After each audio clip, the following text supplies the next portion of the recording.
Apply for your free Caxton travel card. Search Caxton Card. Conditions apply. News, culture and conversation with Hugo Rifkind. Saturdays from 10 a.m. Drive on Times Radio.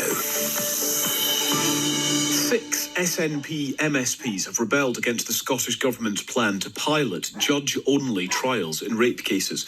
They abstained from the Stage 1 vote on the Victims, Witnesses and Justice Reform Bill.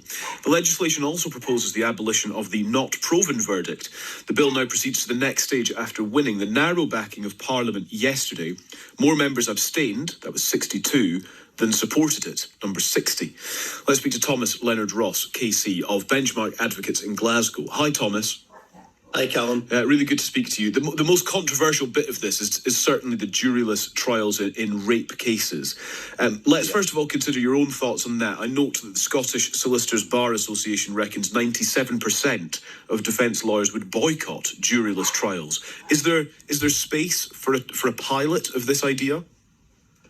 Well, it's a bit misleading to describe it as a pilot, Calum, because the word pilot suggests that there's something experimental about it, but actually we're talking about real people going to real jails, with real sex offenders registers. So there's nothing experimental about it for the poor people who are deprived of a fair trial and find themselves in prison, and then deprived of any contact with their kids when they come out because they're on the sex offenders register. Is there something in it, Thomas, in the principle of this that there are issues that need to be addressed within the justice system?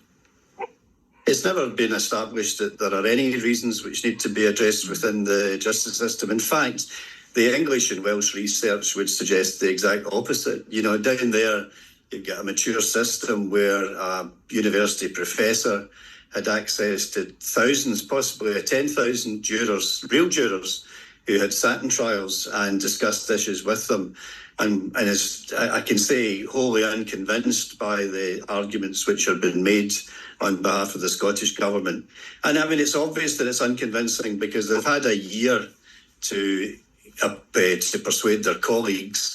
They haven't persuaded a single person who's not a member of the SNP, and this week confirmed that they haven't even persuaded all of the SNP members at Holyrood. Yeah, I mean, that's fair. The data absolutely speaks to that. What about some of the other issues in here then? The not proven verdict is another one that's kind of attracting some controversy. I read one analysis, this belief that it might be used by juries to acquit people whom they believe to be guilty, but against whom there is a lack of evidence to convict. Is the not proven verdict helpful? Actually, for people who do trials like me, it makes absolute perfect sense. And the two verdicts should be proven and not proven, because in every trial, the question for the jury is exactly the same. Has the prosecution succeeded in proving the case beyond reasonable doubt? So the logical thing for them to have done would have been to create two verdicts, proven and not proven, and those would then be recorded as guilty or not guilty by the court. But they don't want to do that because the purpose of this legislation, Calum, is to get more people convicted. And they know that if they moved on to a proven, not proven system, then it would